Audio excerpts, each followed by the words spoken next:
السلام علیکم، میں ہوں منیز جہانگیر اور آپ دیکھ رہے ہیں پروگرام سپاٹ لائٹ۔ ناظرین، پاکستان میں اس وقت ایک ہی سوال زیر بحث ہے کہ کون بنے گا اگلا army chief.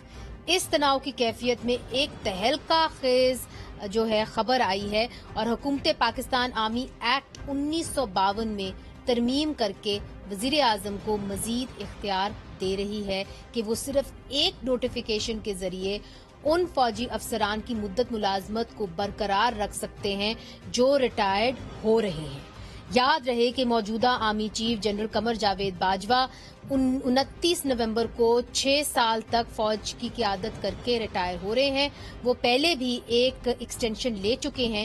Lieutenant general Asim Munir جو سب سے سینئر جنرل ہیں نئے آرمی چیف بن سکتے ہیں، پر وہ جنرل باجوہ کی ریٹائرمنٹ سے 2 دن پہلے ریٹائر ہو رہے ہیں۔ تو اس ترمیم کا فائدہ کس جنرل کو مل سکتا ہے، یہی سوال پوچھا جا رہا ہے اور آج عمران خان صاحب نے بھی اس کا ذکر کیا۔ کیا کہا، آئیے آپ کو دکھاتے ہیں۔ فیصلے میرٹ پہ ہونے چاہیے اور خاص طور پہ آرمی چیف۔ حکومت نے فیصلہ کیا کوئی آرمی ایکٹ کے اندر تبدیلی لانے کے لیے۔ میں ان کی تو بات نہیں کر رہا جنہوں نے لگنا ہے، میں تو ان کی بات کر رہا ہوں جو لگانے والے ہیں، جنہوں نے صاف نیت سے اس ملک میں کوئی کام کیا ہی نہیں ہے۔ ان کی جتنی بھی اپوائنٹمنٹس ہوتی ہیں وہ اسی نظر سے ہوتی ہے کہ ان کو ذاتی فائدہ کیسے ہو سکتا ہے، اس پہ یہ اداروں کو نقصان پہنچا رہے ہیں۔ ناظرین، جس رپورٹر نے یہ سٹوری کی وہ اس وقت ہمارے ساتھ موجود ہیں، ریاض الحق صاحب صحافی ہیں، اور ان کی جو سٹوری ہے اس نے آج تہلکہ مچا دیا۔ بہت بہت شکریہ جی، آپ نے ہمیں جوائن کیا۔ حفیظ الرحمان چودھری صاحب ہمیں جوائن کر رہے ہیں، پاکستان بار کونسل کے وائس چیئر پرسن ہیں، آپ کا بھی بہت بہت شکریہ۔ اور رشید رضوی صاحب نے بھی ہمیں جوائن کیا ہے، قانونی ماہر ہیں اور صدر سپریم کورٹ بار ایسوسی ایشن بھی رہ چکے ہیں۔ آپ تینوں لوگوں کا بہت بہت شکریہ۔ سب سے پہلے ریاض الحق صاحب آپ کی جانب آؤں گی۔ دیکھیے، یہ جو آپ نے سٹوری ہمیں دی ہے اس کے اندر تو جو آلریڈی آرمی ایکٹ میں ترمیم ہو گئی تھی 2020 میں، تو یہ سمجھا جاتا ہے کہ جی ابھی بھی وزیر اعظم جو ہیں اگر کوئی آرمی چیف ریٹائر کر رہے ہیں تو ان کو رکھ سکتے ہیں مزید اور 3 سال تک۔ تو آپ کیوں کہہ رہے ہیں کہ جی پھر سے ان کو آرمی ایکٹ میں ترمیم کرنے کی ضرورت پڑ گئی؟ وہ تو آلریڈی ہے پروویژن۔ اس میں سمجھنا ہوگا کہ جو مجوزہ ترمیم لائی جا رہی ہے اس میں ایک چیز ہے کہ ری اپوائنٹمنٹ کے لفظ کے ساتھ ساتھ جو ری اپوائنٹمنٹ کا وہ لفظ جو 2020 میں پاکستان تحریک انصاف نے جو ترمیم کی تھی تو یہ لفظ اس میں ڈالا گیا تھا۔ آصف سعید کھوسہ صاحب نے تب یہ کہا تھا کہ آپ کو ترمیم کرنے، پارلیمنٹ سے یہ پاس ہوا۔ اب یہ ری اپوائنٹمنٹ کے ساتھ ساتھ ریٹینشن کا لفظ بھی ایڈ کر رہے ہیں، انسرٹ کر رہے ہیں اس آرمی ایکٹ کے اندر 1952 کا جو ہے۔ اس سے کیا فرق پڑے گا؟ اب یہ اس میں کیچ یہ ہے جو سب سے امپورٹنٹ چیز ہے وہ یہ ہے کہ ری اپوائنٹمنٹ وغیرہ یا ایکسٹینشن کی جب بات ہوتی تھی تو ہمیشہ ایک سارا پروسیس فالو کرنا پڑتا ہے کہ آپ کے پاس سمری چلے گی ڈیفنس منسٹری سے، وہ پرائم منسٹر کے پاس آئے گی، پرائم منسٹر سے اوکے کریں گے، کنسلٹیشن کرتے ہیں اور اس کے بعد وہ جائے گی پریزیڈنٹ کے پاس، پریزیڈنٹ سے اوکے ہوگا نام تو پھر فائنلی وہ اوکے ہوگا۔ اب یہ سارا ایک کانسٹیٹیوشنل پورا ایک پروسیس ہے، اس میں ٹائم بھی لگتا ہے اور بہت سی چیزیں اس میں ہو سکتی ہیں۔ تو اب انہوں نے یہ کیا ہے کہ جب یہ ریٹینشن والی جو ترمیم ہے اگر یہ پاس ہو جاتی ہے CCLC میں جائے گی اور اس کے بعد کیبنٹ میں پاس ہو جائے گی، پارلیمان میں لائی جائے گی، تو اس میں یہ ہوگا کہ جب یہ پاس ہو جاتی قانون میں شامل ہو جائے گی ایکٹ میں، تو اس کا فائدہ یہ ہوگا کہ ریٹینشن کا یہ لفظ جو ہے وہ پرائم منسٹر کو یہ پاورز دے گا کہ وہ جو سارا پروسیس ہے کانسٹیٹیوشنل اس کو بائی پاس کر کے پرائم منسٹر آف پاکستان جو ہیں 1 لائنر لکھیں گے اور وہ یہ ہوگا کہ the prime minister is hereby please to retain such and such officer for this much time duration till further orders, اس طرح کر کے اور اس کے بعد تو وہ جو سارا تردد ہے سمریوں والا صدر کے پاس جانا جو صدر پی ٹی آئی کا صدر ہے، ٹھیک ہے، بالکل یہ وہ کیچ ہے اس سارے معاملے کا۔ رضوی صاحب، آپ اس معاملے کو کیسے دیکھ رہے ہیں؟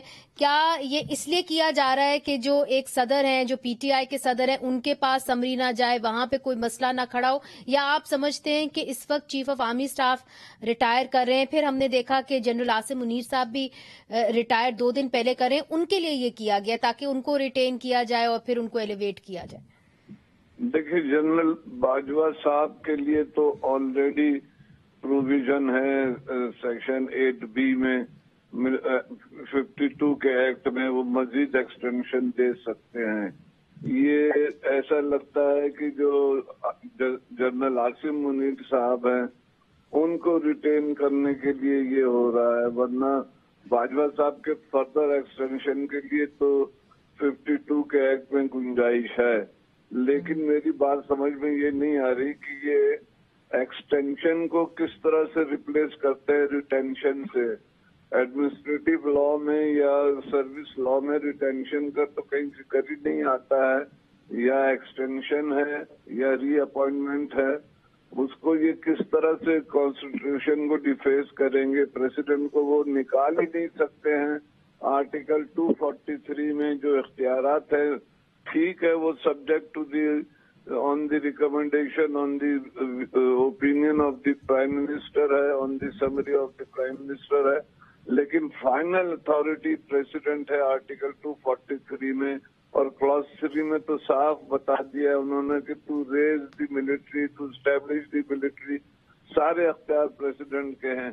उसको वो कैसे नलीफाई कर सकते हैं? उस प्रोविजन को किस तरह से उसको इनएफेक्टिव कर सकते हैं? एक सबऑर्डिनेट लेजिस्लेशन से कॉन्स्टिट्यूशन को आप डिस्ट्रॉय नहीं कर सकती हैं। तो मैं समझता हूँ ये चैलेंज होगा, और उसमें ये बात कही जा चुकी in so many words. 2000 PLD page 1 पे सुप्रीम कोर्ट में उन्होंने कहा था कि रेगुलेशन का सहारा लिया था। आपको याद होगा कि एक रेगुलेशन है जिसमें एक्सटेंशन के इख्तियारात है, वो सुप्रीम कोर्ट ने माना नहीं था उस रेगुलेशन को। उसने कहा था जो पेरेंट लॉ जब तक उसको चेंज नहीं होगा वो नहीं होगा। तो ये बहुत, मैं समझता हूँ, गलत काम करेंगे। कॉन्स्टिट्यूशन को डिफेस करने की कोशिश हो रही है ये। तो आपका ये कहना है कि आप प्रेसिडेंट को इस अमल से बाहर नहीं निकाल सकते, और अगर आप निकालने की कोशिश करेंगे तो फिर आप आईन को डिफेस करने की कोशिश करेंगे, जो फिर से चैलेंज हो जाएगा अदालत के अंदर। बिल्कुल बिल्कुल, ये बड़ा अहम बात, बहुत अहम नुक्ता आपने उठाया। हमारे साथ ही रहेगा हफीजुर रहमान चौधरी साहब, आप पाकिस्तान बार काउंसिल को रिप्रेजेंट कर रहे हैं, उनके वाइस चेयरपर्सन हैं। ये बताइए कि माजी में भी वकला बरादरी जो है वो खड़ी रही है, आइन की पासदारी करती रही है, उनके गार्डियंस बनी रही है। तो अगर जिस तरह के रशीद रिजवी साहब ये कह रहे हैं कि अगर ऐसा हो जाता है तो फिर क्या आपका इदारा जो है इसको चैलेंज करेगा अदालत के अंदर? जी, मैं रशीद रिजवी साहब की मैंने बात सुनी, जो बात उन्होंने की मैं उसमें मजीद इजाफा करूंगा कि जो भी एक्ट या जो भी अमेंडमेंट आती है, अगर हम पाकिस्तान बार कौंसिल ये समझती है कि ये आइन और कानून की वायलेशन में की गई है, तो हम उसको पाकिस्तान बार कौंसिल के अंदर लेके आएंगे और वहाँ पे हम एक जो अपने पाकिस्तान बार कौंसिल का एक इजलास करके उसमें जो अक्सरियती फैसला होता है उसके मुताबिक उसको हम समझेंगे कि ये गैर आइनी इकदाम है या इसमें कोई कॉन्स्टिट्यूशन को बाईपास किया गया है। तो हम उसको अगर समझते हैं कि ये ऐसा है तो फिर हम उसको अदालत में चैलेंज करेंगे। जी, तो अगर आप अदालत में चैलेंज कर देंगे, रशीद रिजवी साहब आपसे फिर से पूछूंगी, तो ये पूरा जो अमल है ये कंट्रोवर्शियल नहीं हो जाएगा? नए आर्मी चीफ की अपॉइंटमेंट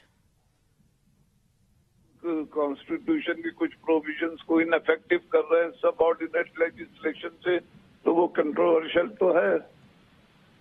अच्छा, और जाहिर है कि आपने कहा कि ये कंट्रोवर्शियल तो है, तो फिर उसके ऊपर जिस तरह के हफीजुर रहमान चौधरी साहब ने भी ये कहा कि हम मुशावरत के बाद फिर फैसला करेंगे कि हमने इसको चैलेंज करना है कि नहीं करना है। मगर जो वकला बरादरी का एक मौकफ रहा है इस हवाले से, एक्सटेंशन के हवाले से, हफीजुर रहमान चौधरी साहब, वो क्या रहा है माजी के अंदर भी? जी, हमने हमेशा जो भी इक़दाम आइन के खिलाफ किया गया है, मावरा आइन किया गया, उसको हमेशा उस पर हमने अपने तहफ़्फ़ुज़ात का इजहार किया, हमने उसको चैलेंज किया, हमने उस पर एहतजाज किया है।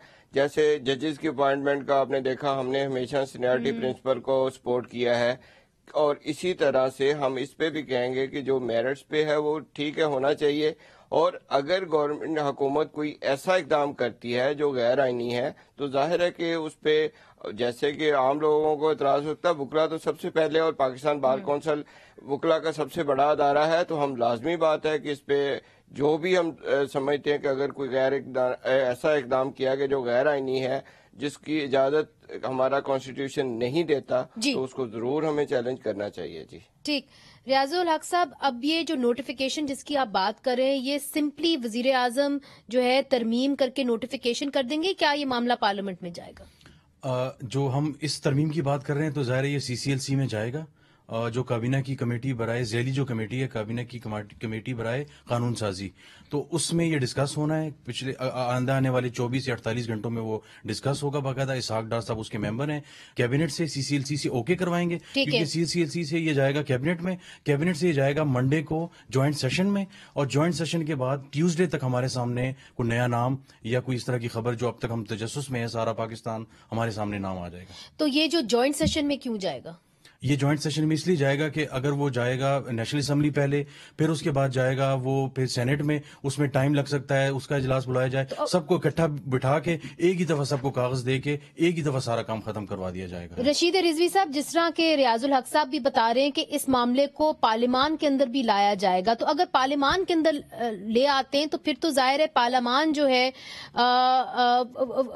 اس کی ایک انڈیپینڈنس اپنی جگہ ہے، تو پھر اس معاملے کو کیسے چیلنج کیا جائے گا عدالت میں؟ دیکھیں، ایک جو سب سے بڑا قانون ہے وہ ہے آئین. اس کے کنفرنٹیشن میں اس کے مترادف کوئی قانون سازی نہیں ہو سکتی ہے، چاہے وہ پارلیمان سے بھی ہو. جی اور اس کے اندر پارلیمان کا بھی سٹیمپ ہو. بالکل بالکل. آرٹیکل 8 کانسٹیٹیوشن کا کہتا ہے کہ جو بھی اس کے خلاف ہوگا وہ اسٹرک ڈاؤن کر سکتی ہے ہائی کورٹ اور سپریم کورٹ. اگر اس کے منافی ہے، اگر آپ پریزیڈنٹ کے اختیارات کو نلیفائی کر رہے ہیں، اگر آپ آرٹیکل 243 کو ان افیکٹو کر رہے ہیں، تو ضرور اس کو اسٹرائک ڈاؤن کرے گی سپریم کورٹ یا ہائی کورٹ، جو بھی جس عدالت میں جائے گا. یہ ان کو پورے اختیارات ہیں پارلیمنٹ کے. کرتے ہیں کتنے لاز آئے ہیں جو پارلیمنٹ کے اسٹرک ڈاؤن ہوئے، being violative of the constitution اور violative of the fundamental rights. ٹھیک. حفیظ الرحمان چودھری صاحب، آپ جو رشید رضوی صاحب بات کر رہے ہیں اس سے آپ اگری کرتے ہیں؟ جی، میں اگری کرتا ہوں کہ اگر کوئی بھی جو لا ہے جو اپنے کانسٹیٹیوشن کے منافی ہے تو پھر ظاہر سپریم کورٹ میں اس کو چیلنج ہوگا، اور وہ سپریم کورٹ کے پاس پورا اختیار ہے کہ اس کو جو ہے سیٹیسفائڈ کر دے. ٹھیک ہے، بہت بہت شکریہ حفیظ الرحمان چودھری صاحب اور رشید رضوی صاحب، آپ نے ہمیں جوائن کیا. ریاض الحق صاحب، آپ کا بھی بہت بہت شکریہ، بڑی اہم آپ نے جو ہے سٹوری کی ہے. مگر ہمارے جو دو قانونی ماہر ہیں وہ یہ کہہ رہے ہیں، رشید رضوی صاحب بھی یہ کہہ رہے ہیں، چودھری صاحب بھی یہ کہہ رہے ہیں کہ اگر کوئی بھی قانون پارلیمان بھی بناتا ہے اور وہ آئین سے جو ہے متصادم ہے تو پھر اس کو سٹرائک ڈاؤن کیا جا سکتا ہے، اس کو پھر سے چیلنج کیا جا سکتا ہے عدالتوں کے اندر. تو یہ معاملہ اتنا سیدھا نہیں ہے. آنے والے دنوں میں ہماری نظر اس سٹوری کے اوپر رہے گی. ناظرین، ادھر ایک وقفہ لیتے، وقفے کے بعد ہم آپ کو لے کے چلتے ہیں خیبر پختونخوا، جہاں پر آج 2 حملے ہوئے ہیں، دہشت گردوں نے حملے کیے ہیں اور ان کی ذمہ داری، ایک کی ذمہ داری تحریک طالبان پاکستان نے قبول کی ہے. ویلکم بیک ناظرین. خیبر پختونخوا میں دہشت گردی کے واقعات مسلسل بڑھتے چلے جا رہے ہیں اور ان میں سے کچھ حملوں کی ذمہ داری تحریک طالبان پاکستان نے قبول کی ہے، خاص طور پر دہشت گردی کے وہ واقعات جو سوات میں ہوئے. آج لکی مروت کا تھانے ڈاڈیا والا کی حدود میں پولیس موبائل پر نامعلوم مسلح موٹر سائیکل سواروں نے فائرنگ کر دی، جس سے 6 پولیس اہلکار شہید ہو گئے ہیں. اس حملے کی ذمہ داری تحریک طالبان پاکستان نے قبول کر لی ہے. اس واقعے پر وزیراعظم شہباز شریف نے افسوس کا اظہار کرتے ہوئے کہا، کوئی شک نہیں کہ دہشت گردی بددستور پاکستان کے اہم مسائل میں سے ایک ہے. ہماری مسلح افراد اور پولیس نے بہادری سے اس کا مقابلہ کیا ہے. لکی مروت میں پولیس وین پر دہشت گردوں کے حملے کی مذمت کے لیے الفاظ کافی نہیں، یہ کہنا تھا وزیر اعظم کا. اور ناظرین، کچھ ہی دیر پہلے باجوڑ میں بھی فائرنگ کا تبادلہ ہوا ہے، جس کے نتیجے کے اندر ایک فوجی کے نائک تاج محمد اور لانس نائک امتیاز خان جو ہیں وہ دونوں ان 30s میں تھے، وہ دونوں جو ہیں وہ شہید ہو گئے ہیں.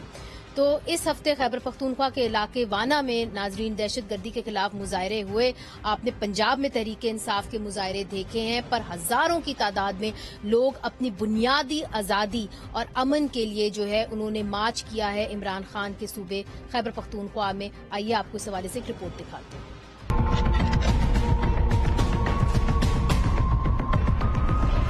13 नवंबर को वाना में पख्तून अमन पासून नामी सियासी इत्तेहाद के तहत किए गए एहतजाज में तमाम सियासी जमातों के मुकामी रहनुमा शामिल थे।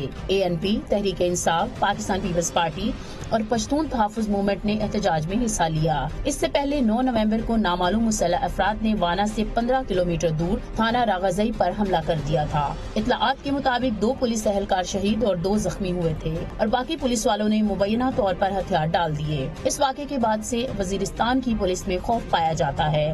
वाना में पख्तून अमन पासून नामी तंजीम के एहतजाज में शरीक मुजाहिरीन की जानिब से एक ही मुतालबा किया जा रहा है कि उन्हें इलाके में सड़क चाहिए, ना कुछ और, सिर्फ अमन चाहिए और वो काफी है।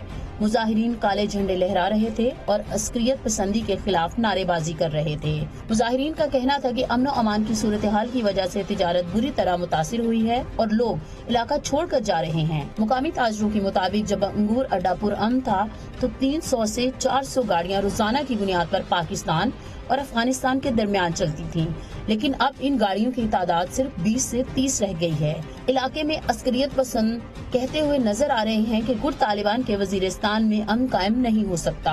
कल मुला नजीर ग्रुप के कमांडर मीर अजमल खान अपने दर्जनों साथियों के हमरा वाना में सिटी पुलिस स्टेशन आए। वहां पर उन्होंने अपनी तकरीर में कहा कि इलाके में गुट तालिबान के बगैर अमन कायम नहीं हो सकता। इस हवाले से बात करने के लिए हमने दावत दी है बैरिस्टर मोहम्मद अली सैफ साहब को, जो खैबर पख्तूनख्वा हुकूमत में मामले खसूसी बराए इत्तलात है। बहुत बहुत शुक्रिया बैरिस्टर साहब, आपने हमें ज्वाइन किया। और वजीरिस्तान के अयाज वजीर साहब को भी हमने दावत दी है। अवामी नेशनल पार्टी के मरकजी वर्किंग कमेटी के मेंबर हैं और जो मुजाहरे आप देख रहे थे हजारों की तादाद में जो निकले हैं, उनकी रहनुमाई भी कर रहे थे। सबसे पहले बैरिस्टर मोहम्मद अली सैफ साहब, आपकी जानिब आऊंगी। एक डेडलॉक कायम था तहरीक तालिबान पाकिस्तान के साथ जब अमन मुज़ाकरात की बात हो रही थी, तो अब जो डेडलॉक कायम है उसके अंदर रुकावटें क्या पेश आ रही हैं? क्यों नहीं जो अमन मुज़ाकरात जिसका आपने आगाज किया था वो आगे बढ़ सके? जी बिल्कुल, अमन मुज़ाकरात का सिलसिला मुनक़ता हो गया था, या मुझे ये कहना चाहिए कि तातुल का शिकार हो गया था, और अभी तक है। पिछले कोई 2.5 महीनों से बाद में कोई रस्मी तौर पर उनसे मुलाकात नहीं हो सकी। 2 मुलाकातें हुई थी, तीसरी होनी थी जिसमें कुछ मामलात पर बात आगे बढ़ानी थी, लेकिन वो फिर नहीं हो सकी। और उसकी वजूहात आपके सामने हैं। एक तो यहाँ पर सैलाब की सूरत हाल पैदा हुई थी जिसकी वजह से हुकूमती तवज्जो उस तरफ चली गई थी, और दूसरा उसके अलावा अफगानिस्तान के अपने कुछ मामलात ऐसे चल रहे हैं, वहाँ पर कुछ ड्रोन हमले हुए, और अमारात इस्लामी अफगानिस्तान के जो सालिस हैं, जो इसमें बातचीत में सालिस का किरदार अदा कर रहे हैं, वो भी इस सिलसिले पे तवज्जो नहीं दे पा रहे थे। तो इस वजह से वो मुज़ाकरात में एक लल आया, तातुल आया।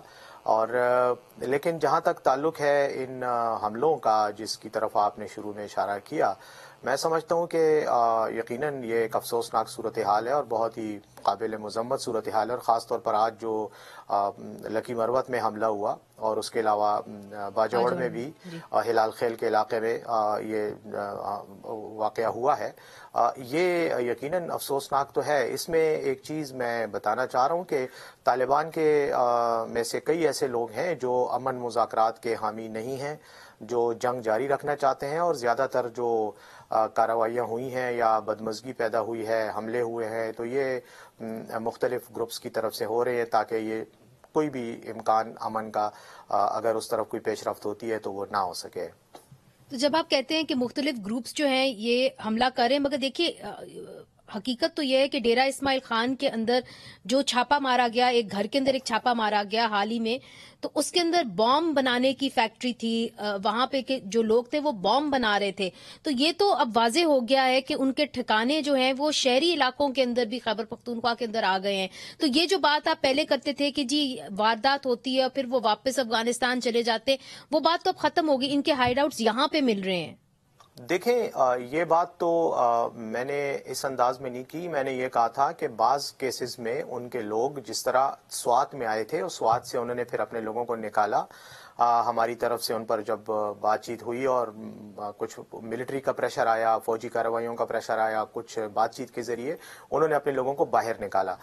इसी तरह लेकिन जहां तक साउथ का ताल्लुक है, वजीरिस्तान का, जनूबी और शुमाली दोनों का, और फिर DI खान उन्हीं से मुंसलिक का है, दूसरी तरफ लकी मरवत है, तो ये वो इलाके हैं जहां पर उनकी प्रेजेंस किसी न किसी शक्ल में रही है।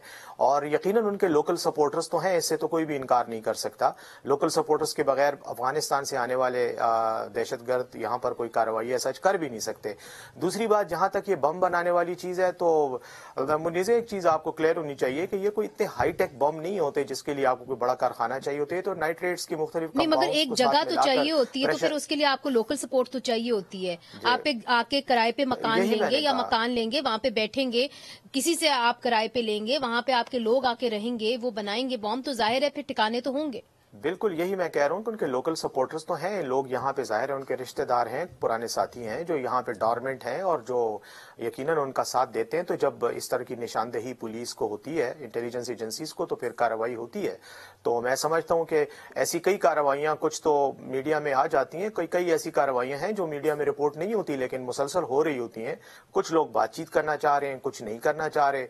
तो ओवरऑल हमें बस इसका मुकाबला करना है और हम तो देखें, मतलब नहीं, ये पूछना बहुत जरूरी होगा कि आप मुकाबला कैसे करेंगे। एक और बड़ा अहम सवाल है, वो ये है कि जो तहरीक तालिबान पाकिस्तान की तरफ से एलामिया जारी हुआ है, उसके अंदर उन्होंने ये कहा है कि डेरा इस्माइल खान के इलाके के अंदर जो है एक ड्रोन हमला हुआ और उसके बाद जो है पाकिस्तान के हुकाम ने कार्रवाई की। तो ये दुरुस्त है कि ड्रोन हमला हुआ है डेरा इस्माइल खान के अंदर, तहसील कलाची के अंदर? देखें, ये तो उनका नैरेटिव है ना, उनका मौक़िफ़ है कि ड्रोन हमला हुआ है। ड्रोन हमला मैं तो नहीं समझता कि ड्रोन हमला हुआ है, ना ही पाकिस्तान अपने इलाके में ड्रोन हमले करता है और ना ही वहाँ दूसरी तरफ अमेरिका है कि जो इस वक्त, पहले तो ड्रोन अमेरिका की तरफ से आते थे, तो अब तो अमेरिकन भी नहीं है, अफगानिस्तान से विड्रॉ कर गए। तो अब हुआ होगा, कार्रवाई तो फोर्सेस भी करती हैं और इनके खिलाफ होती रहती है कार्रवाइयाँ, लेकिन अमूमन जब तहरीक तालिबान या किसी और तालिबान ग्रुप की तरफ से जब एक्नॉलेज किया जाता है कि हाँ ये कार्रवाई हमने की है, तो वो हमेशा कोई ना कोई जवाब उसमें जरूर पेश करते हैं। जैसे आज भी जो लकी मरवत में वाकया हुआ, तो इसके बारे में उन्होंने कहा कि ये जो पुलिस की मोबाइल वैन थी, ये हमारे साथियों पर छापा मारने के लिए जा रही थी।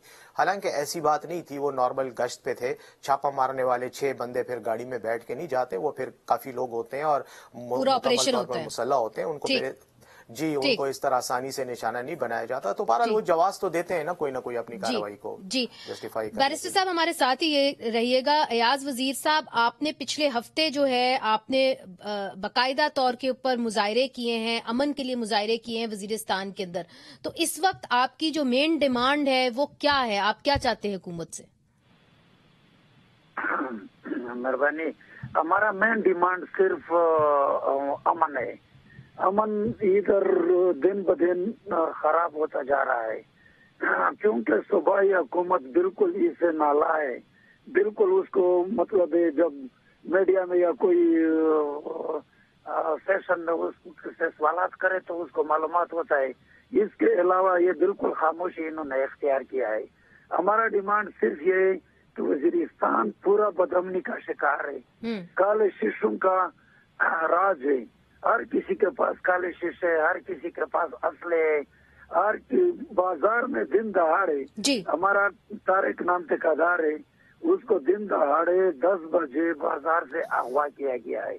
रोजाना की बुनियाद पर थानों पे आप लोगों ने जिक्र किया है, रगवी थाने में उस पर हमला हुआ है। उसके तकरीबन 50 किलोमीटर के फासले पे फौजी छावनी है उसके साथ, लेकिन उन्होंने कहा कि हमें इजाजत नहीं है। अजामर के थाने पे रोजाना की बुनियाद पर रॉकेट लॉन्चर से हमले होता है, बड़े बड़े असले इस्तेमाल होता है। 20 अगस्त पे पुलिस फौज की चौकी है, लेकिन उसको इजाजत नहीं है कि इन दहशतगर्दों के खिलाफ कार्रवाई करे। हमने सिर्फ 1 पॉइंट एजेंडा अपनाया है, इसमें तमाम सियासी पार्टियां, आज उलमाए केराम, जमीयत उलमा इस्लाम का आज इजलास हुआ है, उनने मुताफिक तौर पे अमन का नारा लगाया है। ठीक है, आपने जो सवाल उठाए हैं बड़े अहम है। छोटा सा वक्फा शामिल करते हैं, वक्फे के बाद फिर से हाजिर होते हैं। वेलकम बैक नाजरीन। बैरिस्टर सैफ साहब, वजीरिस्तान के एयाज वजीर साहब, उन्होंने जो ये सवाल उठाए हैं, उन्होंने कहा कि जी दिन दिहाड़े अगवा कर लिया जाता है हमारे लीडरान को बाजारों से वजीरिस्तान के अंदर, फिर जब भी कोई हमला होता है तो पुलिस जो है वो बेबस खड़ी नजर आती है, सिक्योरिटी फोर्सेस बेबस खड़े नजर आते हैं। तो क्या उनको ये कहा गया है कि आपने कोई एक्शन नहीं करना चूंकि आपके मुज़ाकरात जो थे वो हो रहे थे, अब खैर वो डेडलॉक का शिकार है? देखें, पहली बात तो यह है कि मुज़ाकरात जब शुरू हुए थे तो उस वक़्त कोई ऐसा फ़ैसला नहीं हुआ था कि जब तक मुज़ाकरात जारी रहेंगे तो जंग नहीं होगी। जंग तो जारी थी। इस दौरान मुज़ाकरात के दौरान ही टीटीपी की तरफ से फायरबंदी की ऑफ़र की गई। उन्होंने कहा कि हम जंग बंदी करते हैं आपके साथ, लेकिन उस जंग बंदी में ये शर्त थी कि किसी एक तरफ से ग्रॉस वायलेशन नहीं होगी, बड़े लेवल की कोई खिलाफ वर्जी नहीं होगी।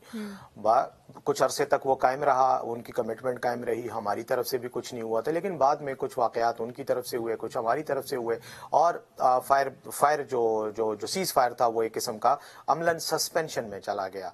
अब जहाँ तक ताल्लुक है इस मौजूदा सिचुएशन का, तो हमारा मौक़िफ़ यही है खैबर पख्तूनख्वा की हुकूमत का कि हम अमन की ख्वाहिश रखते हैं, लेकिन अगर कोई जंग करेगा, हमला करेगा तो उसके खिलाफ कार्रवाई होगी, उसके खिलाफ जवाबी कार्रवाई उसी शिद्दत के साथ होगी। मगर बैरिस्टर साहब, ये जो वजीरिस्तान में हालात बन रहे हैं और जिस तरह के एयाज वजीर साहब भी बता रहे हैं, तमाम सियासी जमातें, उसके अंदर आपकी सियासी जमात भी शामिल है, पाकिस्तान तहरीक इंसाफ, वो मुजाहरे कर रहे हैं, अमन के लिए मुजाहरे कर रहे हैं, कह रहे बुनियादी हक हमारे पास नहीं है, हमारे पास कोई सिक्योरिटी नहीं दी जा रही। तो क्या वहां पे अब आप क्या सोच रहे हैं, वहां पे आप क्या करेंगे? क्या मुज़ाकरात के जरिए मामला हल करेंगे या कि आप ऑपरेशन करेंगे उन अनासिर के ऊपर जो वहां पे हमले कर रहे हैं? इस वक्त तो मुज़ाकरात नहीं हो रहे, इस वक्त तो जंग ही हो रही है। और जहां पर भी किसी किस्म के मुसल्लह ग्रोहों की मौजूदगी की इत्तला मिलती है तो फोर्सेस, जिसमें फ़ौज भी है, जिसमें पुलिस भी है, जिसमें बाकी लॉ इन्फोर्समेंट एजेंसीज हैं, वो मुकम्मल तौर पर कार्रवाई करती हैं और मजबूत अंदाज में जवाबी कार्रवाई करती हैं। और जवाबी कार्रवाई कोई वजीरिस्तान में हो रही है? क्यों नहीं हो रही? जब ये अटैक होते हैं उनको रिटेलिएट किया जाता है। वो डिपेंड करता है कि जाहिर है कि उनके खिलाफ ऑपरेशन भी हो रहे हैं और उसी जवाबी कार्रवाई को तो वो अपने खिलाफ जो है वो कार्रवाई समझ के उसके रिटेलिएशन में जो टेररिस्ट ग्रुप्स हैं वो ऑपरेट करते हैं ना। एयाज वजीर साहब, आपने बैरिस्टर साहब की बात सुनी, आपने एक डेडलाइन दी हुई है कि जी 20 नवंबर तक अगर वजीरिस्तान के अंदर अमन कायम नहीं होता तो फिर हम फिर से नजरसानी करेंगे। तो अगर आपके मुतालबात जो हैं वो पूरे नहीं होते तो आप क्या करेंगे? क्योंकि बैरिस्टर साहब तो कह रहे हैं कि हम वजीरिस्तान के अंदर भी ऑपरेशन या आप समझने कार्रवाई करने के लिए तैयार हैं उन अनासिर के ऊपर जो वहां पे अमन अमान की सूरत हाल बिगाड़े हैं। माजरत के साथ सूबाई हुकूमत का तो बिल्कुल ध्यान, ये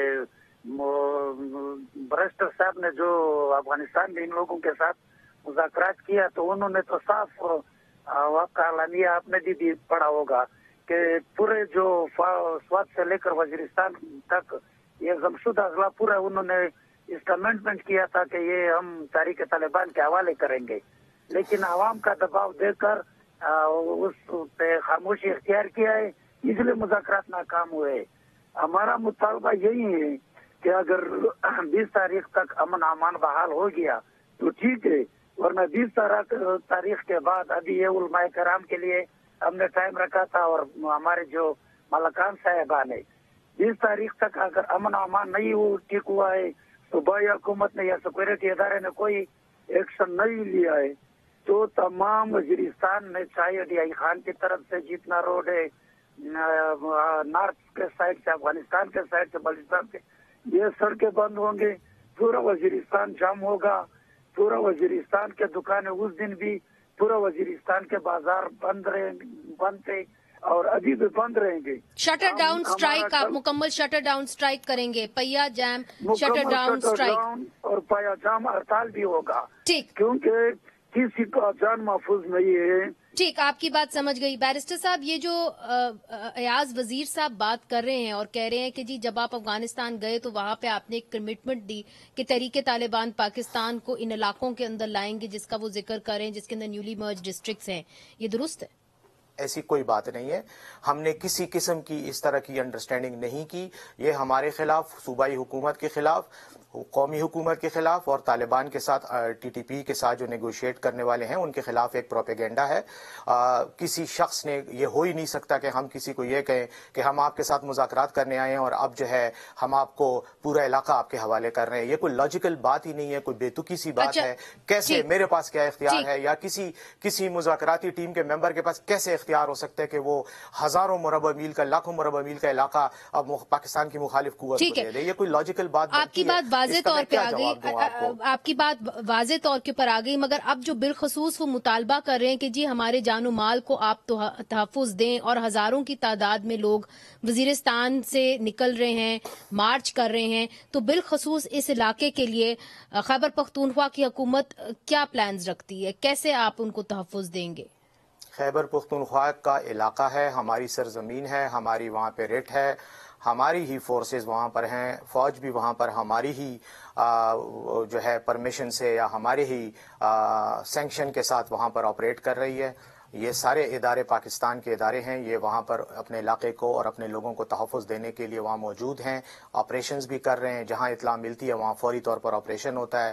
اسی ہفتے وزیر اعلیٰ خیبر پختونخوا نے مزید فنڈز کی بھی سینکشن کی ہے پولیس سیکیورٹی کو بیف اپ کرنے کے لیے. مزید لوگ بھرتی کر رہے ہیں. مکمل طور پر اس جنگ میں ہماری حکومت، خیبر پختونخوا کی حکومت، اپنے خطے میں امن قائم کرنے کے لیے سنجیدگی سے کوشش کر رہی ہے. تو یعنی کہ 20 نومبر کی جو ڈیڈ لائن ایاز وزیر صاحب آپ نے دی ہوئی ہے، بیرسٹر سیف کہہ رہے ہیں کہ ہم پوری کوشش کر رہے ہیں کہ وہاں پہ امن قائم ہو، اور ان کا یہ بھی کہنا ہے کہ جو سی ایم ہے خیبر پختونخوا، انہوں نے پولیس کو مزید جو ہے ریسورسز دیے ہیں، پیسے دیے ہیں، تاکہ وہاں پہ وہ بہتر طریقے سے اپنے جو سیکیورٹی اس کو بیف اپ کر سکیں. بیرسٹر صاحب سے میرا یہی درخواست ہے کہ 20 تاریخ چھوڑے 30 تاریخ تک اگر ان لوگوں نے کارروائی کیا، ہم کو دکھایا ہے، تو ہم اس کو زندہ باد کہیں گے.